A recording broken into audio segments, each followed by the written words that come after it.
Tutorial চ্যানেলে সকলকে স্বাগত জানাই। আজ তোমাদের জন্য হিন্দু নিউজ পেপার থেকে একটা এডিটোরিয়াল গ্রামারের ব্যাখ্যা সহ বাংলায় অনুবাদ করে দেখাবো। ক্লাসটা যদি তোমাদের ভালো লাগে তাহলে অবশ্যই একটা লাইক দিও, আর ক্লাসটা স্কিপ না করে পুরোটা দেখার চেষ্টা করো, তাহলে অনেক কিছু শিখতে পারবে। নিউজ পেপারের টাইটেলটা দেখো, স্ক্রিপ্টিং হিস্ট্রি, ইতিহাস রচনা অন 100 crore কোভিড-19 ভ্যাকসিন ডোজেস, 100 কোটি কোভিড ভ্যাকসিন ডোজের ওপর। এখানে দেখো স্ক্রিপ্টিং হিস্ট্রি, স্ক্রিপ্টিং হচ্ছে জেরান্ড আর হিস্ট্রি হচ্ছে জেরান্ডের অবজেক্ট, অন হচ্ছে প্রিপোজিশন আর প্রিপোজিশনের পরে নাউন অথবা নাউন ফ্রেজ বসে। এখানে দেখো 100 থেকে ডোজেস, এই পুরো অংশটা হচ্ছে নাউন ফ্রেজ।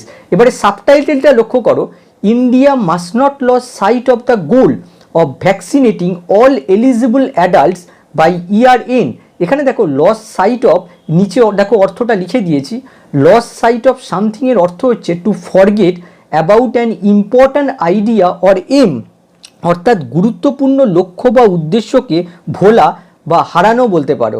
তাহলে এর বাংলা অর্থটা কি দাঁড়ালো? ভারতকে বছর শেষের পূর্বে সমস্ত যোগ্য প্রাপ্তবয়স্কদের ভ্যাকসিন দেওয়ার লক্ষ্যকে অবশ্যই হারানো বা ভোলা উচিত নয়। এখানে দেখো ইন্ডিয়া হচ্ছে সাবজেক্ট, মাস্ট হচ্ছে মোডাল ভার্ব, আর মোডাল ভার্বের সঙ্গে সবসময় ভার্বের বেস ফর্ম বসে। এখানে দেখো লস সাইট অফ, এই পুরো অংশটা হচ্ছে ভার্ব।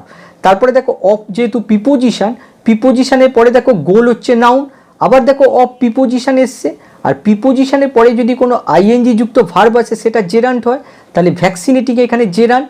আর অল এলিজিবল অ্যাডাল্ট, এটা হচ্ছে এই জেরান্টের অবজেক্ট। তার মানে এই ভ্যাকসিনেটিং অল এলিজিবল অ্যাডাল্ট, এই পুরো অংশটা হচ্ছে জেরান্ট ফ্রেজ। তারপরে দেখো বাই হচ্ছে প্রিপোজিশন, আর প্রিপোজিশনের পরে দেখো ইয়ার এন্ড, দেখো ইয়ার একটা নাউন আর এন্ড একটা নাউন, আর এই দুটো নাউনের মাঝখানে দেখো হাইফেন বসেছে, এই পুরো অংশটা হচ্ছে কম্পাউন্ড নাউন। আর আরেকটা কথা মনে রাখবে, বাই যদি কোনো টাইম রিলেটেড নাউনের সাথে বসে তাহলে বাইয়ের অর্থ হয় ভবিষ্যতে কোনো নির্দিষ্ট সময়ের পূর্বে, এখানে বোঝাচ্ছে বছর শেষের পূর্বে। দেখো India scripted history on Thursday with its COVID-19 vaccine duchess administer. Bharat বৃহস্পতিবার কোভিড ভ্যাকসিন দিয়ে ইতিহাস রচনা করেছে। Crossing the 1 billion mark, 1 billion মানে হচ্ছে 100 কোটি, আর মার্ক মানে হচ্ছে লক্ষ্য, 100 কোটি লক্ষ্য পার করেছে। অ্যাকমপ্লিশ মানে যা সম্পাদিত হয়েছে ইন জাস্ট অ্যাবাউট 9 মান্থ, ঠিক 9 মাসের মধ্যে। After the vaccination programme roll out on January 16, 16ই জানুয়ারি টিকাকরণ কর্মসূচি শুরু হওয়ার পর। এখানে দেখো ইন্ডিয়া হচ্ছে সাবজেক্ট, স্ক্রিপ্টেড হচ্ছে ভার্ব, আর হিস্ট্রি হচ্ছে স্ক্রিপ্টেড ভার্বের অবজেক্ট। এবারে যদি স্ক্রিপ্টেড অর্থাৎ ভার্বকে যদি প্রশ্ন করা হয় কখন ভারত ইতিহাস রচনা করেছে, তাহলে তার উত্তর হবে অন থার্সডে। দেখো এটাও প্রিপোজিশনাল ফ্রেজ, যেটা ভার্বকে কখন দিয়ে প্রশ্ন করে পাচ্ছি, তার মানে এটা অ্যাডভার্ব ফ্রেজ, ভার্বকে মডিফাই করছে। আবার যদি এই স্ক্রিপ্টেড ভার্বকে প্রশ্ন করা যায় ভারত বৃহস্পতিবার কিভাবে ইতিহাস রচনা করেছে, তাহলে তার উত্তর হবে দেখো with its COVID-19 vaccine duchess, অর্থাৎ কোভিড ভ্যাকসিন ডোসের সাথে। তাহলে দেখো এটা ভার্বকে কিভাবে দিয়ে প্রশ্ন করে পাচ্ছি, এটাও একটা প্রিপোজিশনাল ফ্রেজ, উইথ প্রিপোজিশন দিয়ে শুরু, ডোসেস নাউন দিয়ে শেষ, আর এটা ভার্বকে কিভাবে দিয়ে প্রশ্ন করে পাচ্ছি, তার মানে এটা অ্যাডভার্ব ফ্রেজ। আবার দেখো এই অ্যাডমিনিস্টার, এটা কিন্তু কোনো ভার্ব নয়, এটা পাস্ট পার্টিসিপল, এই ডোজ নাউনটাকে মডিফাই করছে। আবার দেখো তারপরেই রয়েছে ক্রসিং, এই ক্রসিং হচ্ছে প্রেজেন্ট পার্টিসিপল, এই ক্রসিং দ্য 1 বিলিয়ন মার্ক, এই পুরো অংশটা হচ্ছে প্রেজেন্ট পার্টিসিপল ফ্রেজ।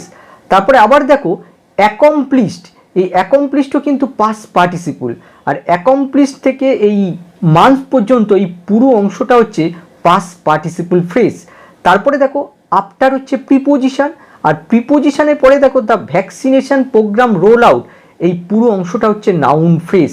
এখানে একটা জিনিস লক্ষ্য করো, রোল আউট, তোমরা হয়তো এটাকে ভার্ব ভাবছো, কিন্তু এটা ভার্ব নয়, এটা আসলে নাউন। যদি এটা ভার্ব হতো তাহলে কিন্তু এই রোল আর আউটের মাঝখানে স্পেস থাকতো, কিন্তু যেহেতু স্পেস নেই তাই এটা হচ্ছে নাউন। রোল আউট মানে হচ্ছে নতুন কিছু শুরু হওয়া, কিন্তু এখানে যেহেতু এটা নাউন তার জন্য এটা হবে শুরু। অংশটা দেখো, what is even more outstanding is the targeting of adults, অর্থাৎ যেটা আরও বেশি উল্লেখযোগ্য সেটা হলো প্রাপ্তবয়স্কদের নিশানা করা। এখানে দেখো what is even more outstanding, এই পুরো অংশটা হচ্ছে সাবঅর্ডিনেট ক্লজ, দেখো হোয়াট সাবঅর্ডিনেট কনজাংশন দিয়ে শুরু হয়েছে, আর সাবঅর্ডিনেট ক্লজ যদি সাবজেক্টের জায়গায় বসে তাহলে সেটা অবশ্যই নাউন ক্লজ হবে। ইস হচ্ছে লিঙ্কিং ভার্ব, আর লিঙ্কিং ভার্বের পরে সাবজেক্ট কমপ্লিমেন্ট থাকে। এখানে দেখো দ্য টার্গেটিং অফ অ্যাডাল্টস, এটা হচ্ছে সাবজেক্ট কমপ্লিমেন্ট। আবার সাবজেক্ট কমপ্লিমেন্টের ভেতরে দেখো টার্গেটিং, এই টার্গেটিং কিন্তু এখানে জেরার নয়, ভার্বাল নাউনের কাজ করছে। কি করে বুঝবে এটা জেরার না ভার্বাল নাউন? দেখো টার্গেটিংয়ে আগে দা রয়েছে, মনে রাখবে ভার্বাল নাউনের আগে ডিটারমিনার বসতে পারে, কিন্তু জেরান্ডের আগে কখনোই ডিটারমিনার বসে না। আর ভার্বাল নাউনকে আইডেন্টিফাই করা আর একটা সহজতম উপায় হচ্ছে দা আর অফের মাঝখানে যদি কোনো আইএনজি যুক্ত ভার্ব আসে সেটা অবশ্যই ভার্বাল নাউন হয়। এর পরের অংশটা দেখো, unlike the established universal immunization program for infants and children, India has never undertaken any massive universal adult vaccination program। অর্থাৎ এখানে আনলাইক মানে হচ্ছে বিপরীতে, তাহলে অর্থটা কি দাঁড়ালো, যে শিশুদের জন্য প্রচলিত সর্বজনীন টিকাকরণ কর্মসূচির বিপরীতে ভারত কখনোই কোনো ব্যাপক সর্বজনীন প্রাপ্তবয়স্ক টিকাকরণ কর্মসূচি গ্রহণ করেনি। এখানে দেখো আনলাইক হচ্ছে প্রিপোজিশন, আর প্রিপোজিশনের পরে নাউন ফ্রেজ বসে। এখানে দেখো এই দা থেকে এই প্রোগ্রাম, এই পুরো অংশটা হচ্ছে নাউন ফ্রেজ। এবারে দেখো ফর ইনফ্যান্টস অ্যান্ড চিলড্রেন, এখানে দেখো এটা হচ্ছে প্রিপোজিশনাল ফ্রেজ, অর্থাৎ ইমিউনাইজেশন প্রোগ্রাম সম্পর্কে অ্যাডিশনাল ইনফরমেশান দিয়েছে। দেখো এটা এর জন্য কমার মধ্যে রাখা হয়েছে, এটা হচ্ছে অ্যাডিশনাল ইনফরমেশান, সেন্টেন্স থেকে বাদও দেওয়া যায়। এখানে দেখো ইনফ্যান্ট আর চিলড্রেন এই দুটোর অর্থই কিন্তু শিশু, কিন্তু ইনফ্যান্ট বোঝায় জন্ম থেকে 1 বছর পর্যন্ত, আর চিলড্রেন বলতে 1 থেকে 12 বছর পর্যন্ত। এর পরের অংশটা দেখো, ইন্ডিয়া, ইন্ডিয়া হচ্ছে সাবজেক্ট, তারপরে দেখো হ্যাজ আন্ডারটেকেন, এটা হচ্ছে প্রেজেন্ট পারফেক্ট টেন্স, আর তার আগে দেখো নেভার, এটা হচ্ছে অ্যাডভার্ব অফ ফ্রিকোয়েন্সি, ঠিক মেন ভার্বের আগে বসে। তারপরে দেখো এই আন্ডারটেকেনের অবজেক্ট হচ্ছে এই এনি থেকে প্রোগ্রাম, এই পুরো অংশটা। That this exercise involving thousands of healthcare workers and others was carried out even while in the midst of a huge number of daily cases in April-May during the second wave makes it even more remarkable। এখানে দেখো exercise এর নিচে অর্থ লিখে দিয়েছি। Exercise মানে এখানে কোনো ব্যায়াম বোঝাচ্ছে না, এখানে বোঝাচ্ছে an activity carried out for a specific purpose, অর্থাৎ একটা কাজ চালানো হয় বিশেষ উদ্দেশ্যে। তাহলে এর বাংলা অর্থটা কি দাঁড়ালো? এর বাংলা অর্থটা আমাদের এখান থেকে শুরু করতে হবে, ডিউরিং দ্য সেকেন্ড ওয়েভ, এখান থেকে শুরু করতে হবে। অর্থাৎ দ্বিতীয় তরঙ্গের সময় এপ্রিল মে মাসে বিপুল সংখ্যক আক্রান্তের মধ্যেও হাজার হাজার স্বাস্থ্যসেবা কর্মী এবং অন্যান্যরা যুক্ত থেকে যে প্রচেষ্টা চালানো হয়েছিল, তারপরে দেখো makes it even more remarkable, সেটা আরও বেশি উল্লেখযোগ্য করে তোলে। এখানে দেখো এই দ্যাট থেকে এই ওয়েব পর্যন্ত এই পুরো অংশটা হচ্ছে সাবঅর্ডিনেট ক্লজ। দেখো দ্যাট সাবঅর্ডিনেট কনজাংশন দিয়ে শুরু হয়েছে, আর এই সাবঅর্ডিনেট ক্লজটা দেখো সাবজেক্টের জায়গায় বসেছে। মেক্স হচ্ছে ভার্ব, আর এই ভার্বের অবজেক্ট হচ্ছে ইট। তারপরে দেখো ইভেন মোর রিমার্কেবল, এটা হচ্ছে অবজেক্ট কমপ্লিমেন্ট, অবজেক্টের পর বসে এই সেন্টেন্সটাকে পূর্ণতা দান করছে। এবারে সাবঅর্ডিনেট ক্লজের ভেতরে একটুখানি অংশ দেখো, এখানে দেখো ইনভলভিং, এই ইনভলভিং হচ্ছে প্রেজেন্ট পার্টিসিপল, এই involving thousands of health care workers and others, এই পুরো অংশটা হচ্ছে প্রেজেন্ট পার্টিসিপল ফ্রেজ। আর এই প্রেজেন্ট পার্টিসিপল ফ্রেজটা এই এক্সারসাইজ এই নাউনটাকে মডিফাই করছে। অংশটা দেখো, ইট বিকেম পসিবল অনলি, এটা সম্ভব হয়েছে একমাত্র কারণ ভ্যাকসিন ম্যানুফ্যাকচারার, ভ্যাকসিন নির্মাতারা, আর ভ্যাকসিন নির্মাতাদের সম্পর্কে দেখো অ্যাডিশনাল ইনফরমেশান দেওয়া হয়েছে, the Serum Institute and Bharat Biotech, আর তার জন্য দেখো ইনফরমেশানটা কমার মধ্যে রাখা হয়েছে। তারপরে দেখো ওয়ার এবল, সক্ষম হয়েছিল, টু এনসিওর, নিশ্চিত করতে, আনইন্টারাপ্টেড ভ্যাকসিন অ্যাভেলেবিলিটি, নিরবচ্ছিন্ন ভ্যাকসিন সরবরাহ, even if supply was limited in the beginning, শুরুতে সরবরাহ সীমিত থাকা সত্ত্বেও। এখানে দেখো এই পুরো সেন্টেন্সটার মধ্যে একটা প্রিন্সিপাল ক্লজ আর দুটো সাবঅর্ডিনেট ক্লজ রয়েছে। দেখো ইট বিকেম পসিবল অনলি, এটা হচ্ছে প্রিন্সিপাল ক্লজ। তারপরে দেখো বিকজ হচ্ছে সাবঅর্ডিনেট কনজাংশন, এই বিকজ থেকে অ্যাভেলেবিলিটি, এটা হচ্ছে প্রথম সাবঅর্ডিনেট কনজাংশন। আর ইভেন ইফ আরেকটা সাবঅর্ডিনেট কনজাংশন, এই ইভেন ইফ থেকে বিগিনিং, এটা হচ্ছে দ্বিতীয় সাবঅর্ডিনেট কনজাংশন। তারপরে দেখো ইভেন ইফ, এই ইভেন ইফটা কখন ইউজ করা হয়? ইভেন ইফ হচ্ছে সাবঅর্ডিনেট কনজাংশন, এটা যখন কোনো কন্ট্রাস্ট বা অপোজিট আইডিয়া বোঝায় তখন এটা ইউজ করা হয়। এখানে দেখো বোঝাচ্ছে যে ভ্যাকসিন নির্মাতারা নিরবচ্ছিন্ন ভ্যাকসিন সরবরাহ সুনিশ্চিত করেছিল, কিন্তু তারপরে এই সেন্টেন্সটা দেখাচ্ছে যে সরবরাহ শুরুতে সীমিত থাকা সত্ত্বেও। তাহলে দেখো দুটো অপোজিট আইডিয়া বোঝাচ্ছে, তার জন্য এখানে ইভেন ইফ এই সাবঅর্ডিনেট কনজাংশনটা ইউজ করা হয়েছে। Could have probably reach this grand milestone earlier, অর্থাৎ ভারত সম্ভবত পূর্বেই এই বিশাল মাইলস্টোনে পৌঁছে যেতে পারত। তারপরেরটা দেখো, had time not been wasted. এই স্ট্রাকচারটা লক্ষ্য করো, এখানে হ্যাড ইফের কাজ করছে। স্ট্রাকচারটাকে আমরা এভাবেও লিখতে পারি, if time had not been wasted, যদি সময় অপচয় না হতো। তারপরে দেখো, ইন আক্সিং, বলে কাকে, স্টেটস, রাজ্যকে, টু প্রকিওর ভ্যাকসিন, ভ্যাকসিন সংগ্রহ করতে, ডিরেক্টলি, সরাসরি, ফ্রম দ্য টু ম্যানুফ্যাকচারার, দুই ভ্যাকসিন নির্মাতাদের কাছ থেকে, একটা হায়ার কস্ট, উচ্চ মূল্যে, টু ভ্যাকসিনের দ্য 18 to 44 এজ গ্রুপ, 18 থেকে 44 এজ গ্রুপের ভ্যাকসিন দেওয়ার জন্য। এখানে দেখো এই পুরো সেন্টেন্সটা হচ্ছে কন্ডিশনাল সেন্টেন্স। এখানে কুড হ্যাভ আর রিচড, কুড হ্যাভ প্লাস ভার্বের পাস্ট পার্টিসিপল ফর্ম আমরা কখন ইউজ করি, যখন বোঝায় যে পাস্টে কাজ সম্পূর্ণ করার অ্যাবিলিটি ছিল কিন্তু সেটা বিশেষ কারণে হয়ে ওঠেনি বা করা হয়নি। এখানে দেখো বোঝাচ্ছে যে ভারত কিন্তু পূর্বেই এই বিশাল মাইলস্টোনে পৌঁছে যেতে পারত ভারত যদি রাজ্যকে না বলতো যে ভ্যাকসিন নির্মাতাদের থেকে সরাসরি ভ্যাকসিন কিনে নাও। আর এখানে সেটাই বোঝাচ্ছে। এখানে দেখো এই ইন্ডিয়া থেকে এই আর্লিয়ার এই অংশটা হচ্ছে প্রিন্সিপাল ক্লজ, আর এই হ্যাড থেকে গ্রুপ পর্যন্ত এটা হচ্ছে সাবঅর্ডিনেট ক্লজ। বাক্সিং ইন গ্লোরি, এই বাক্সিং ইন গ্লোরির অর্থ দেখো নিচে লিখে দিয়েছি, enjoy the joy of success, সফলতার আনন্দ উপভোগ করা। তাহলে এখানে বাংলা অর্থটা কি দাঁড়ালো, আনন্দ উপভোগের সময়। তারপরে দেখো, it is important not to lose sight of the bigger goal of vaccinating all eligible adults by the year end, বছর শেষের পূর্বে সমস্ত যোগ্য প্রাপ্তবয়স্কদের ভ্যাকসিন দেওয়ার বড় লক্ষ্যকে না হারানো হয় গুরুত্বপূর্ণ। এখানে দেখো হোয়াইল দিয়ে শুরু হয়েছে। হোয়াইল আমরা কখন ইউজ করি, যখন দুটো অ্যাকশান একসাথে ঘটে। এখানে কি বোঝাচ্ছে, একদিকে আমরা যেমন আনন্দ উপভোগ করছি, সাথে সাথে আমাদের প্রাপ্তবয়স্কদের বছর শেষের পূর্বে ভ্যাকসিন দেওয়ার বড় লক্ষ্যটা পূরণ করতে হবে। তাহলে দুটো অ্যাকশান একসাথে ঘটছে, তার জন্য হোয়াইল ইউজ করা হচ্ছে। আর হোয়াইল এখানে প্রিপোজিশন অর্থে ইউজ হয়েছে। হোয়াইলের পরে বাক্সিং হচ্ছে জেরান্ড, আর জেরান্ড মাত্রই নাউন হয়, তাহলে প্রিপোজিশন আর নাউন মিলে প্রিপোজিশনাল ফ্রেজ তৈরি করেছে। আবার দেখো ইন গ্লোরি, এটাও একটা প্রিপোজিশনাল ফ্রেজ, আর প্রিপোজিশনাল ফ্রেজগুলো দেখো সেন্টেন্সের শুরুতে বসেছে, তার জন্য এখানে কমা ইউজ করা হয়েছে। আর এই হোয়াইল প্রিপোজিশনটাকে তোমরা অনায়াসে কনজাংশনে কনভার্ট করতে পারো। কিভাবে দেখো, হোয়াইল উই আর বাক্সিং, তাহলে দেখো এটা কনজাংশনে পরিণত হবে, সাবঅর্ডিনেট কনজাংশন হয়ে যাবে। তারপরের অংশটা দেখো, even as vaccine supply is increasing.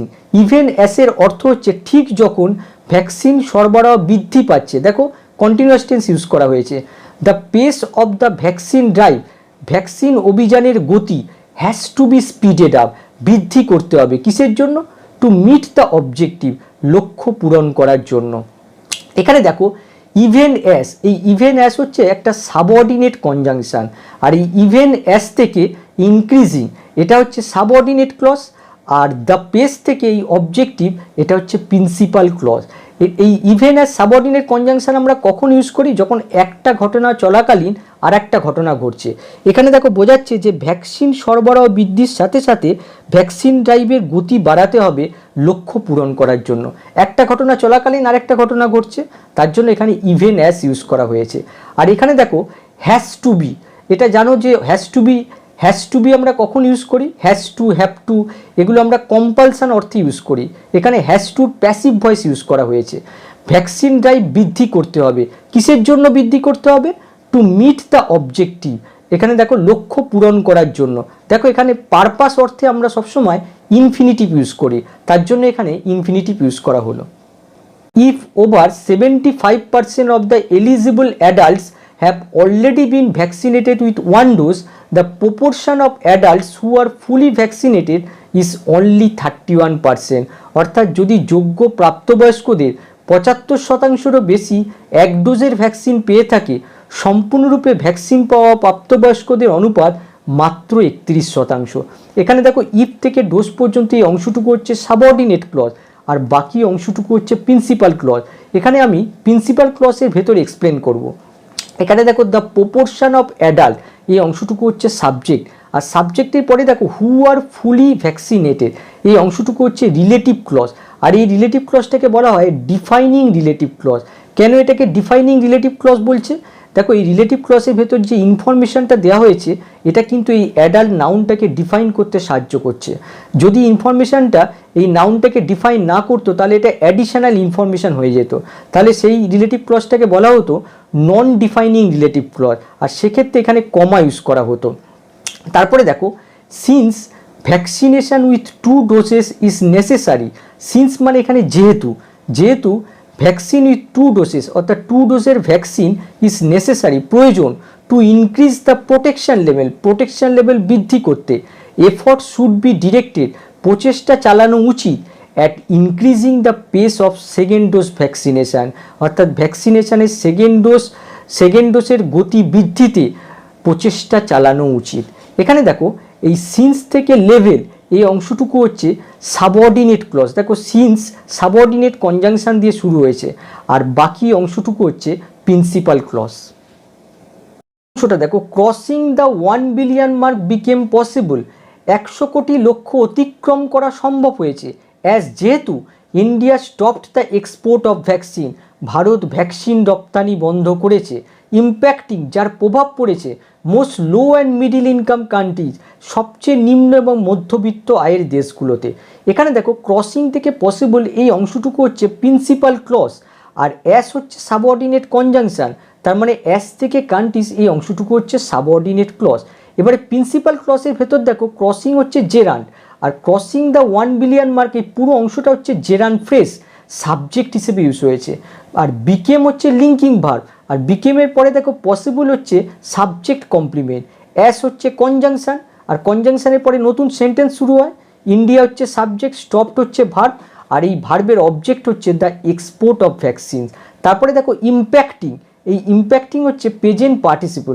অনেক সময় তোমরা দেখবে যে প্রেজেন্ট পার্টিসিপল কোনো অ্যাকশানের রেজাল্ট হিসেবে ইউজ করা হয়, এখানে কোনো অ্যাকশানের রেজাল্ট বোঝাচ্ছে, অর্থাৎ ভ্যাকসিন রপ্তানি বন্ধ করেছে বলেই নিম্ন এবং মধ্যবিত্ত আয়ের দেশগুলোর ওপর প্রভাব পড়েছে, অর্থাৎ কোনো অ্যাকশানের রেজাল্ট হিসেবে এখানে প্রেজেন্ট পার্টিসিপল ইউজ করা হয়েছে। এই ইম্প্যাক্টিং থেকে কান্ট্রিজ এই অংশটুকু হচ্ছে প্রেজেন্ট পার্টিসিপল ফ্রেজ। তারপরের অংশটা দেখো ইট ইজ ইম্পারেটিভ দ্যাট, ইম্পারেটিভের অর্থ দেখো লিখে দিয়েছি essential, that vaccine production is quickly র্যাম্পড up মানে হচ্ছে বৃদ্ধি করা, টু মিট ডিম্যান্ড অর্থাৎ চাহিদা পূরণ করতে ভ্যাকসিন উৎপাদন বৃদ্ধি করা প্রয়োজনীয়। তাহলে এখানে দেখো এখানে একটা স্ট্রাকচার দেখো নিচে লিখে দিয়েছি, it plus be verb plus adjective plus that clause. এখানে দেখো ইট, তারপরে বি ভার্ব হিসেবে এখানে ইউজ করা হয়েছে, তারপরে দেখো ইম্পারেটিভ হচ্ছে অ্যাডজেক্টিভ, আর তারপরে বাকি অংশটুকু দেখো দ্যাট ক্লজ ইউজ করা হয়েছে। আজকের ক্লাসটা এই পর্যন্ত, আবার পরবর্তী ক্লাসে নতুন কিছু নিয়ে আসবো। বাই।